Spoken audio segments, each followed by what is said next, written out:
3 days of Valentine, the remarkable journey of a humble village girl who emerges from obscurity to achieve greatness and influence. This story is presented by the Redeemed Church of God, Lagos Province 112 media team. It is a completely fictional work and not inspired by any real person or event. Episode 1, The Village of Ayatora.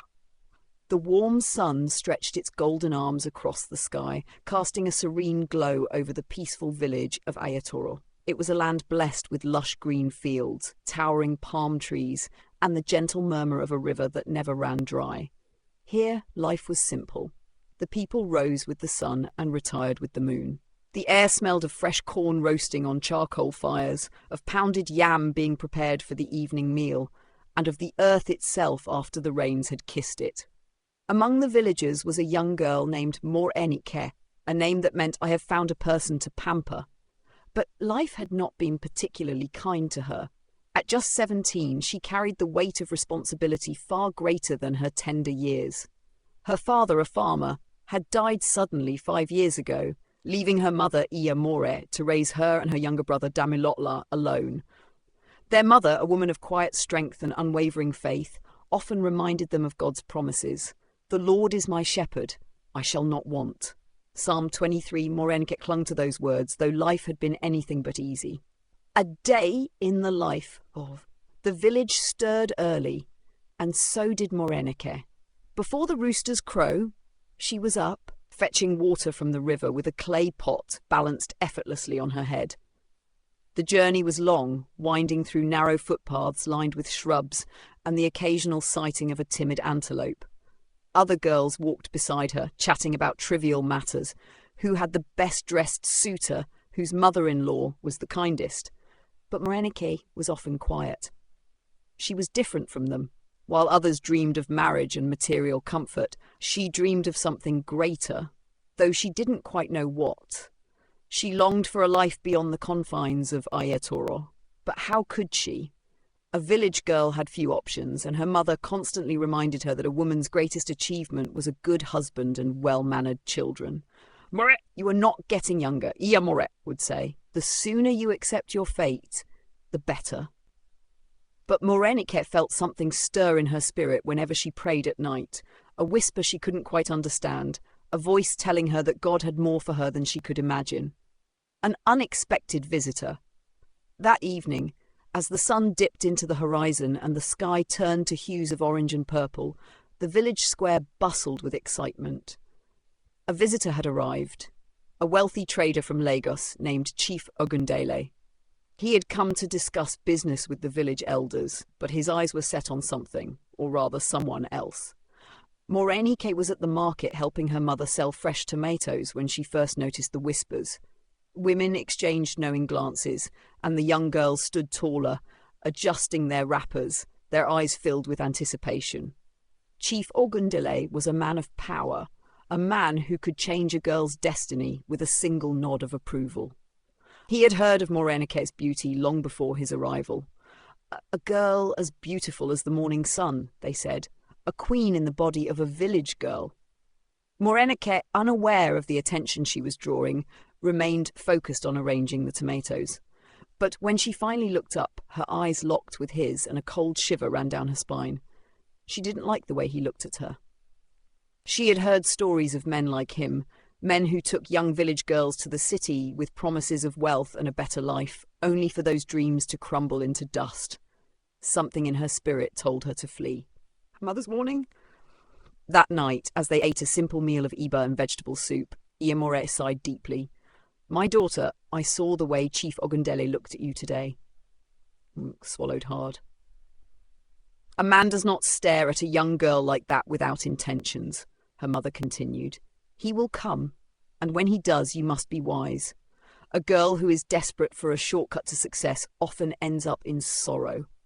"But Mama, I never asked for his attention." "You didn't have to, my child. Sometimes the enemy comes knocking without an invitation." Her mother's words sank deep into her heart. That night, as Morẹ níkẹ lay on her mat, staring at the thatched roof above her, she whispered a prayer. "Lord, I don't know what my future holds, but please don't let me fall into the wrong hands." Outside, the cool night breeze carried the distant hoot of an owl that many in the village considered an omen. But Morẹ was not afraid. She had some greater than fear. She had faith. Little did she know, this was just the beginning. Episode 1, Chapter 2. The proposal. The morning air was crisp with the scent of dewdrops on fresh leaves. Birds chirped merrily in the distance, and the village bustled with life as women prepared for the day's market. Children played by the river, and men sharpened their machetes for farm work. Morẹ had risen before the first light, as always, to begin her chores. She swept the compound, fetched water, and assisted her mother with breakfast. But an unusual stillness hung over her heart. She couldn't shake the feeling from the night before, the way Chief Ogundele's eyes had lingered on her, the hushed whispers of the women, the look of concern in her mother's eyes. She knelt to wash a pot by the wooden kitchen stand, but before she could finish, the heavy sound of approaching footsteps startled her. More might níkẹ. Damilola, her younger brother, ran into the compound, breathless. "Mama says you should come inside quickly!" Her heart pounded. Something had happened. Wiping her wet hands on her wrapper, she hurried into their small mud-brick house, where she found her mother standing in the doorway, her face set like stone. Inside the small sitting area stood two men, one a frail elderly man dressed in white, and the other the towering figure of Chief Ogundele himself. Morẹ's breath caught in her throat. The chief's deep voice cut through the silence like a blade. He said, turning to her mother with a confident smile. "I have come with good intentions. I am a man of means, a man of wealth. I have seen something precious in your daughter, and I have come to ask for her hand in marriage." The air in the room became thick with tension. Morẹ's hands trembled slightly, but she maintained her composure. "Chief, you honour us with your presence, but my daughter, she is still young." Chief Ogundele chuckled, adjusting the gold ring on his finger. "Youth is a blessing, not a curse. My first wife bore me 3 sons before she passed, and now I am ready to take another. Morẹ will be well taken care of. She will live in Lagos in my mansion with servants at her command. What else could a village girl ask for?" Morẹ's heart sank. She had no desire to be a rich man's second wife, no matter the luxury he promised. She looked to her mother, hoping she would speak up, but Morẹ remained silent. Tradition demanded that a mother consider a good proposal seriously, especially from a wealthy man. Sensing her daughter's fear, she finally spoke. "We appreciate your offer, Chief, but this is something my daughter must decide for herself." All eyes turned to Morẹ. She clenched her fists, feeling the weight of her entire future pressing down on her. Every girl in the village would envy this opportunity. Marriage to a wealthy Lagosian was a dream for many. But deep inside, she felt a deep unrest. Taking a deep breath, she spoke. "Chief, I am honoured, but I must respectfully decline." A stunned silence fell upon the room. Chief Ogundele's smile faltered. "You do not know what you are rejecting, my dear. I can give you a life far greater than what this village can offer." Morẹ met his gaze, unflinching. "I may not know much about life outside this village, but I know my worth. I do not wish to be anyone's second wife. My heart is set on something greater, something only God can reveal to me." Her mother exhaled sharply, half in relief, half in fear. To reject a man of power was no small thing. Chief Ogundele's eyes darkened slightly, but he forced a chuckle. "I see. Perhaps you need time to reconsider. I will return." With that, he turned and left, his elderly escort trailing behind him. A price for defiance! As soon as he was gone, Morẹ slumped into a chair, pressing her hands to her head. "Morẹ, what have you done?" she whispered. "Mama, I could not say yes. Something in my spirit would not let me." Morẹ looked at her daughter with tired eyes. "We are poor, Morẹ. Do you know what this man could have done for us? You could have changed our story." Morẹ knelt before her. "Mama, do you not always tell me to trust in God's plan? Do you not tell me that he makes all things beautiful in his time?" Tears filled her mother's eyes. "I do, my child. But faith does not put food on the table." Morẹ reached for her mother's hands. "God has never failed us before, Mama. He will not start now." A long silence stretched between them before Ian finally nodded. "Then may the Lord guide your path."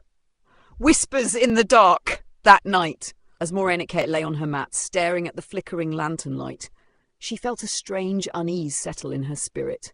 Something told her that Chief Ogundele was not a man who accepted rejection easily. Far away, in a dimly lit hut at the edge of the village, Chief Ogundele sat with his elderly escort. His once smiling face was now a mask of quiet rage. "She insulted me today," he muttered, swirling a cup of palm wine in his hand.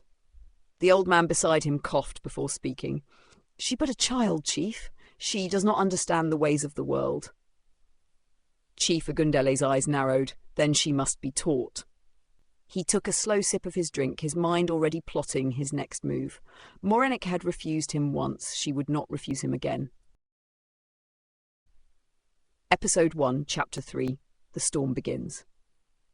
The morning sun had barely risen when Morẹ awoke to the distant sound of village life. Women pounding yam, children laughing, and the occasional bleating of goats. But beneath the ordinary rhythm of the day, an unsettling tension loomed in the air. The events of the previous day replayed in her mind. Chief Ogundele's proposal, her rejection, and the unspoken warning in his eyes before he left. She knew a man like him would not take no lightly. As she knelt by her bedside, she whispered a quiet prayer. "Lord, I have chosen to trust you. Please guide my steps and protect me from harm." The trouble with rejection. By mid-morning, the village square was unusually lively. Murmurs and curious glances followed Morẹ as she walked toward the market. It was clear that news of her rejection of Chief Ogundele had spread. At the palm oil stall, two women whispered as she approached. "That is the girl who turned down the chief. Foolish child. Who rejects wealth?" Morẹ clenched her jaw but said nothing. She had no interest in defending herself. She knew the women meant no harm. They simply saw life differently. But as she turned a corner, she nearly collided with someone, Akin. Akin was one of the young men in the village, a skilled farmer and a quiet soul. He had always been kind to her, though they rarely spoke beyond casual greetings. Morẹ, he said, his deep voice carrying a note of concern. "Is it true?" She nodded. "Yes, I could not marry him." Akin studied her for a long moment, then gave a small nod. "You did the right thing." Her eyes widened slightly. "You think so? A man's wealth is not always his character," Akin said simply. "But be careful, Morẹ. Men like Chief Ogundele do not handle rejection well." A chill ran down her spine. "I know." The chief's wrath. At that very moment, deep inside his luxurious compound at the edge of the village, Chief Ogundele sat in his spacious veranda, drinking palm wine with 3 other village elders. He laughed and spoke jovially, but his mind was elsewhere. The sting of rejection burned within him. No one, especially a mere village girl, had ever dared to refuse him. One of the elders, Baba Sangotot, cleared his throat. "Chief, I heard about the girl's decision." Chief Ogundele's eyes darkened. "And?" The elder hesitated. "Some say you should let her be. Others say it is an insult too great to ignore." The chief leaned forward. "And what do you say, Baba Sangotot?" The old man sighed. "A man like you should not beg a woman, Chief. But if you truly want her, then take what is yours." A slow, sinister smile spread across Chief Ogundele's face. "That is exactly what I intend to do." By evening, Morẹ and her mother sat outside their home, eating quietly as the cool breeze rolled in. Then a shadow appeared at the entrance of their compound. Morẹ's breath caught as she recognized Chief Ogundele's elderly escort. "My master wishes to speak with you," the old man said, his voice low. Aya Morẹ's grip tightened around her daughter's hand. "We have nothing more to discuss." The old man's expression remained neutral. "Iya Morẹ, I speak with respect. Chief Ogundele is a patient man, but patience runs thin. He has asked kindly, but he does not ask twice. He does not like to be embarrassed." Morẹ rose to her feet, her voice steady. "Tell your master that I will not change my mind."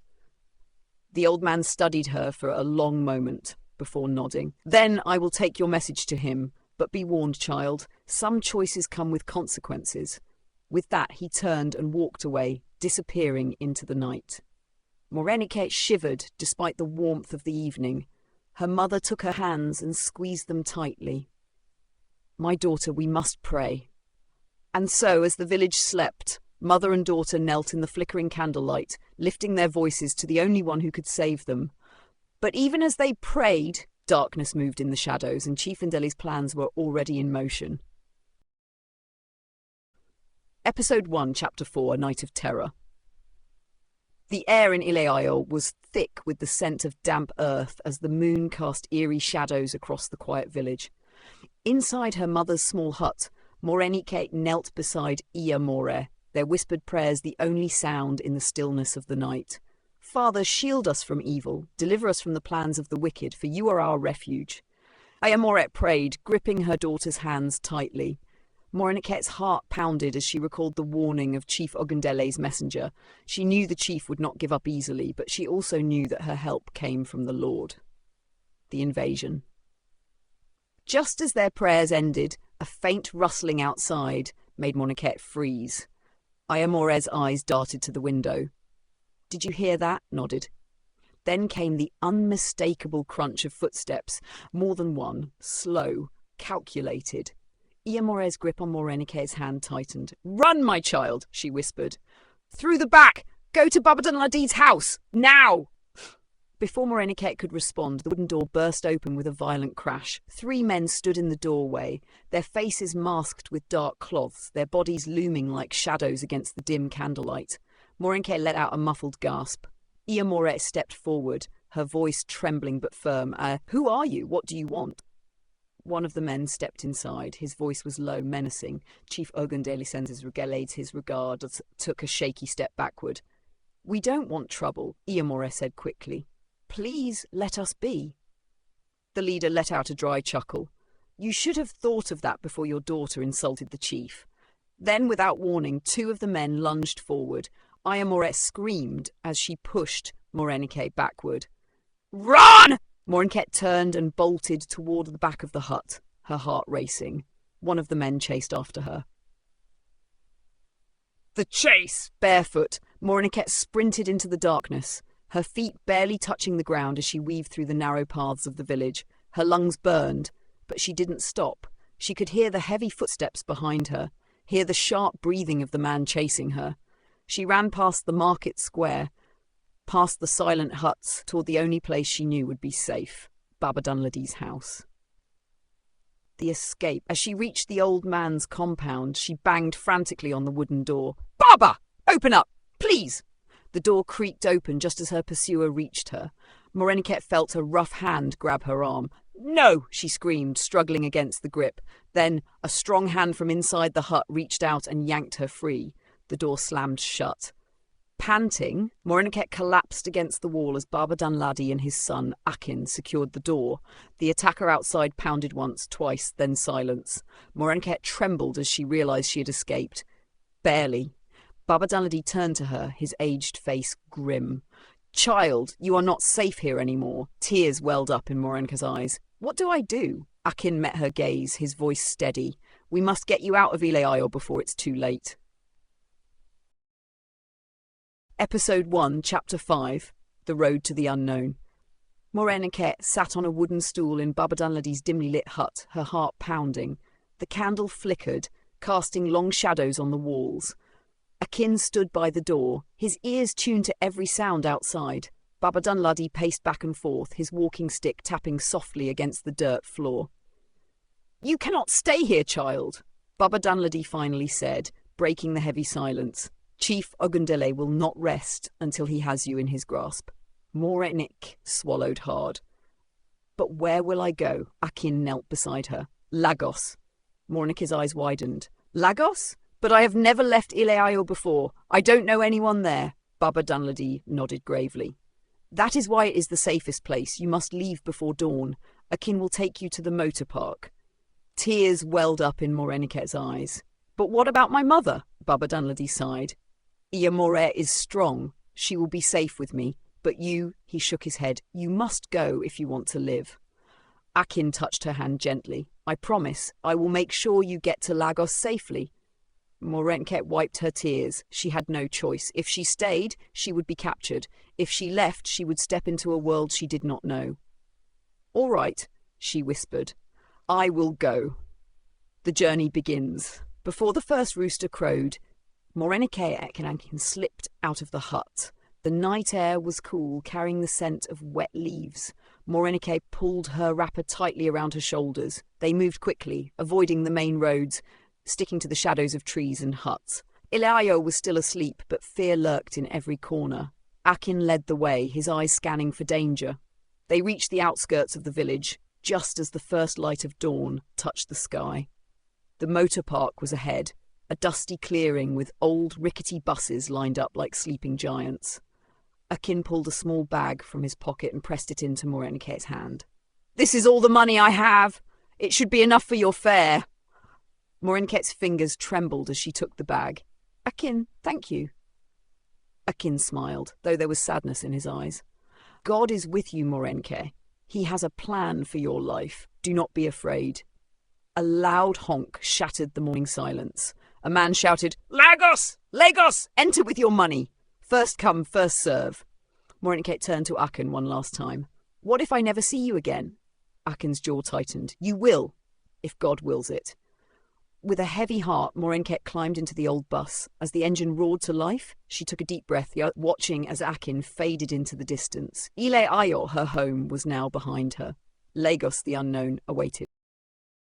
Episode 1, Chapter 6, Into the Lion's Den. The rickety bus rumbled down the dusty roads, carrying Morẹ further and further from Ile-Ayo. She sat near the window, gripping the small bundle of clothes Morẹ had packed for her years ago. The journey was long, the sun rising higher with each passing hour, but inside her heart, fear and uncertainty battled against the flickering hope that God was leading her to a new life. She thought of Akin's last words. "God is with you, Morẹ. He has a plan for your life. Do not be afraid." Tears welled up in her eyes. "Father, I trust you. Please guide me," she whispered. A city of contrasts. By the time the bus rolled into Lagos, the sun was dipping behind towering buildings. The air was thick with exhaust fumes and the chaotic symphony of honking cars, shouting traders, and blaring music. Morẹ clutched her bag tightly. This was nothing like Ile-Ayo.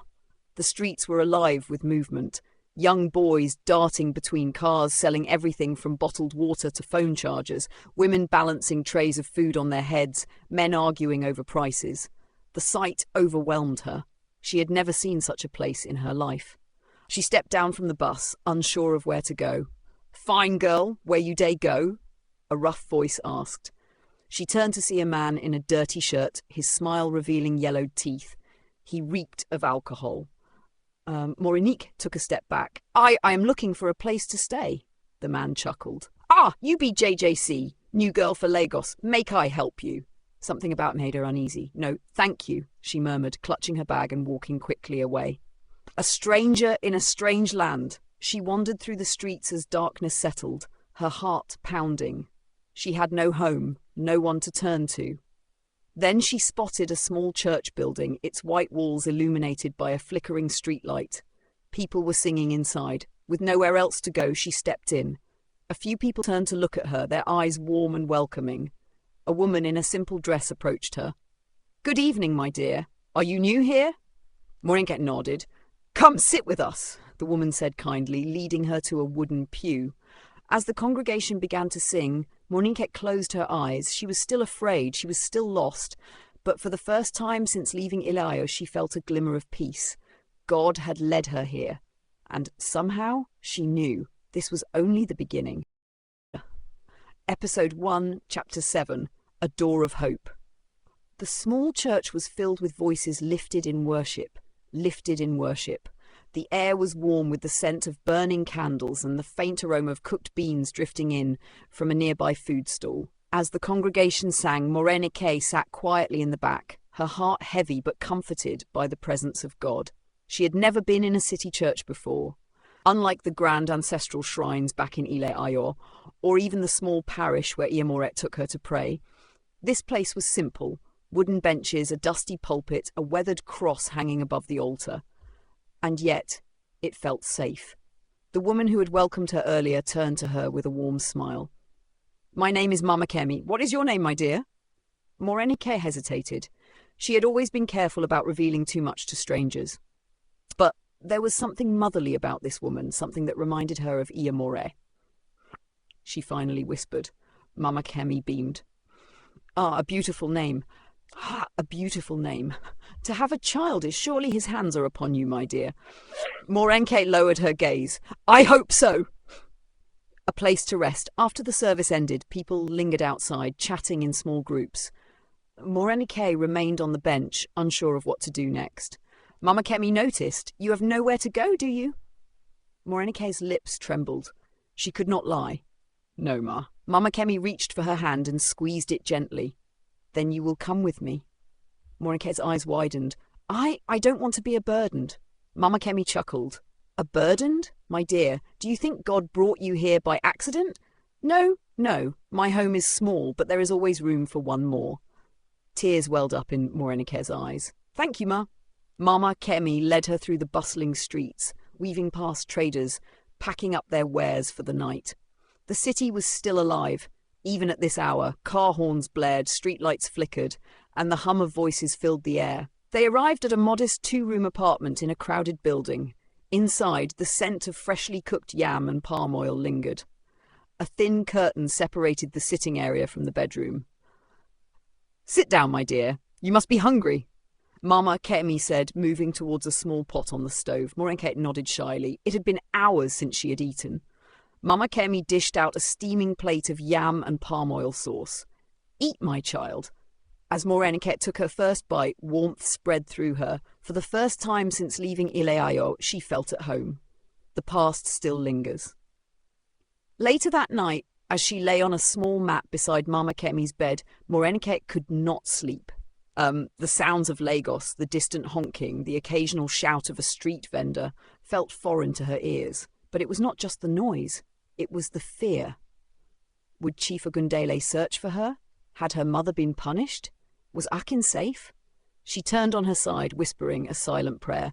Lord, please protect those I love, and please show me why you brought me here.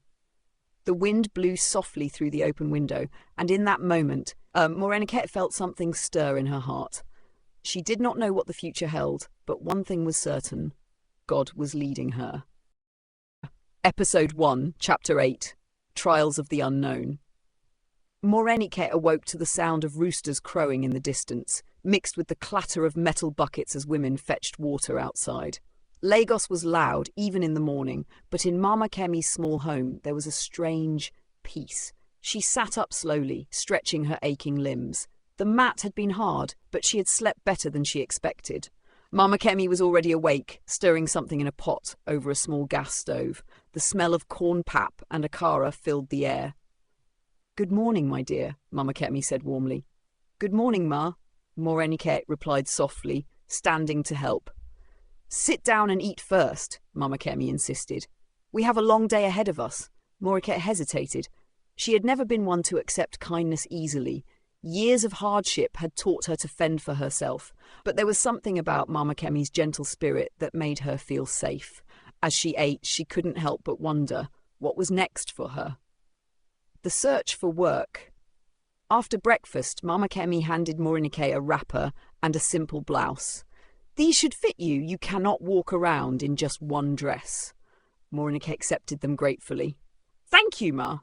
Today we will look for work for you, Mama Kemi continued. You need to stand on your feet in this Lagos. It is not a place for idleness. Morẹ nodded.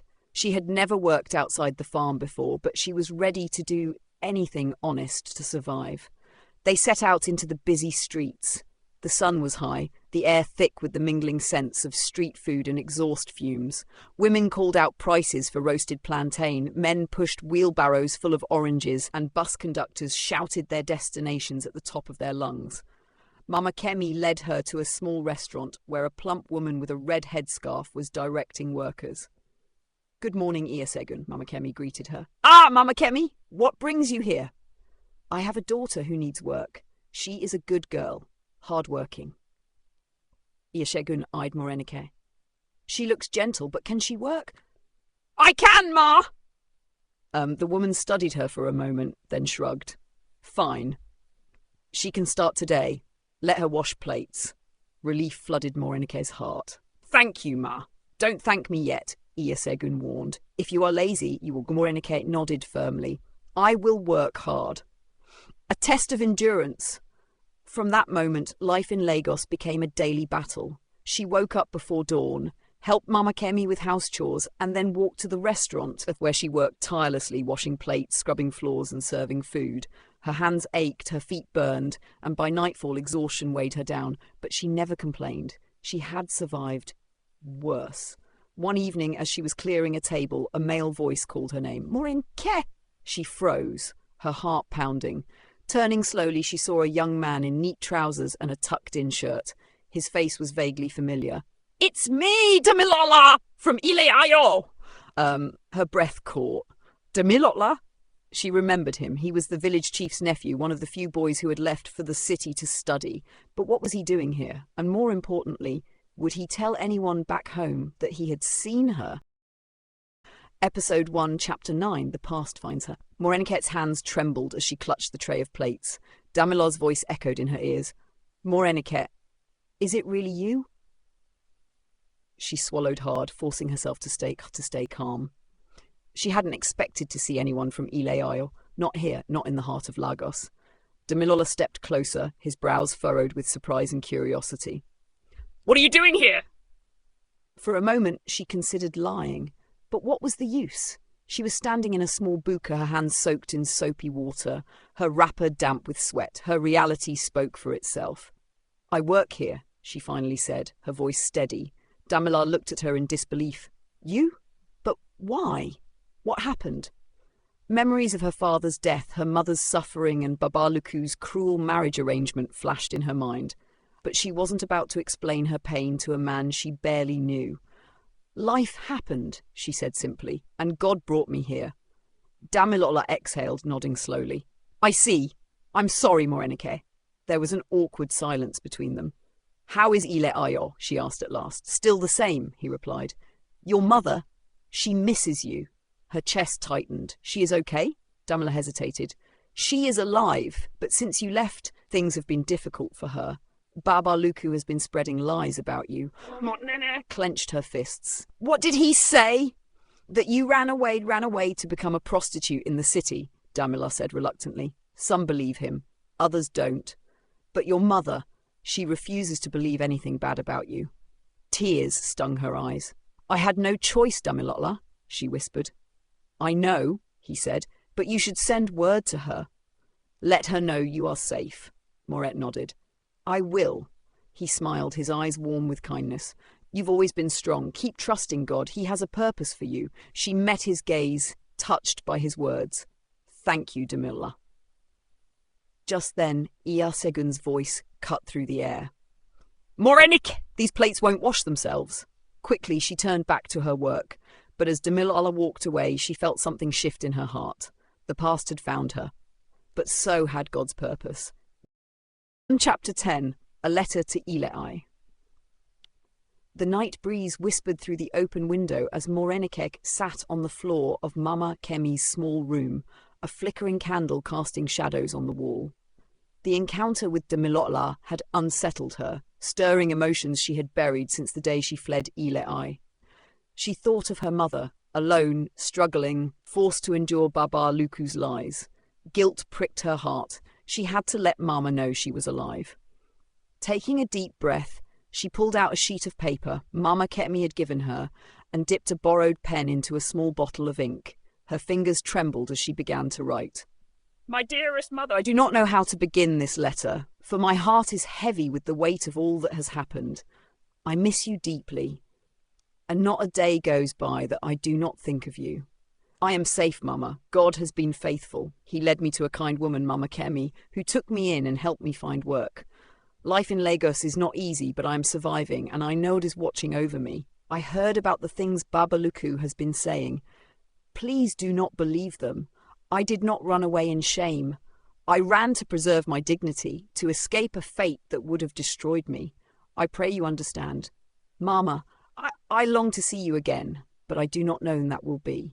Until then, please keep praying for me as I pray for you. Do not lose faith. The same God who has kept me will keep you. Your loving daughter, Ma! Tears blurred her vision as she folded the letter carefully. She would find a way to send it to Ile Ayo. A gentle knock on the door startled her. Morẹ níkẹ! Are you still awake? Mama Kemi's voice was soft. Wiping her eyes, she stood and opened the door. Yes, Ma. Mama Kemi stepped inside, her gaze falling on the letter. Understanding filled her eyes. You are a good daughter, she said, sitting beside her. God will honour you for your love, And Winnie nodded, leaning into the older woman's warmth.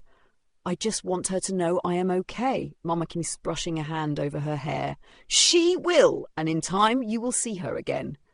But for now, focus on what God is doing in your life. What is he doing, Mama? Sometimes I feel lost.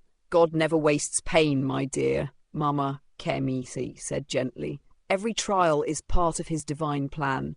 Just keep trusting him. Morẹ closed her eyes, letting those words settle deep in her heart. She was still on a journey, and though she did not know where it would lead, she would trust the one guiding her steps. Please follow us, leave a comment and share. Episode 2 premieres tomorrow, so be sure to tap the notification icon to get alerted on February 13th, 2025 when it goes live.